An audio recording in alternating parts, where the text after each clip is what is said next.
चलिए देखते हैं हमारे अपने घर यानी पृथ्वी की कहानी। तो सवाल यह है कि उबलते लावे का एक गोला हमारा ये घर कैसे बन गया। कहानी शुरू होती है अरबों साल पहले अंतरिक्ष में धूल और गैस के एक बादल से। फिर पास ही एक तारे में जबरदस्त धमाका हुआ, एक सुपरनोवा, जिसकी वजह से यह बादल घूमने लगा। इस घुमाव के ठीक बीच में दबाव और गर्मी से एक नए तारे ने जन्म लिया। सोचिए, 1.5 करोड़ डिग्री सेल्सियस पर न्यूक्लियर फ्यूजन शुरू हुआ और हमारा सूरज बन गया। सूरज ने तो 99.8% हिस्सा ले लिया और बाकी सब कुछ सिर्फ 0.2% से बना।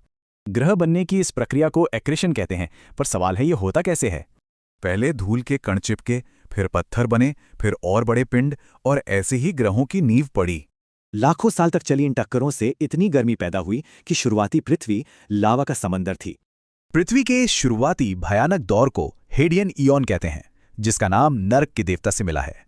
और वजह भी साफ है, उबलता लावा, एस्टेरॉइड्स की बारिश और जहरीला वायुमंडल। लेकिन कमाल की बात यह है कि इन्हीं हमलों ने पृथ्वी को एक कीमती तोहफा भी दिया, पानी। अच्छा, इस सब उथल पुथल के बीच हमारा चांद कैसे बना? वैज्ञानिकों के पास कई थ्योरीज थीं, लेकिन अब एक ही जवाब सबसे सटीक लगता है। थिया नाम का एक प्लैनेट जो करीब मंगल जितना बड़ा था, वो सीधे पृथ्वी से आ टकराया। ये टक्कर इतनी भयानक थी कि दोनों प्लैनेट एक हो गए और एक बड़ा हिस्सा टूटकर ऑर्बिट में चला गया।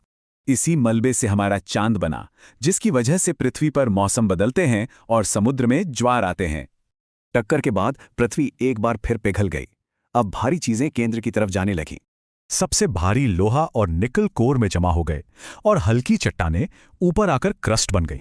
और इसी कोर की वजह से पृथ्वी का मैग्नेटिक फील्ड बना, जो हमें सूरज के खतरनाक तूफानों से बचाता है।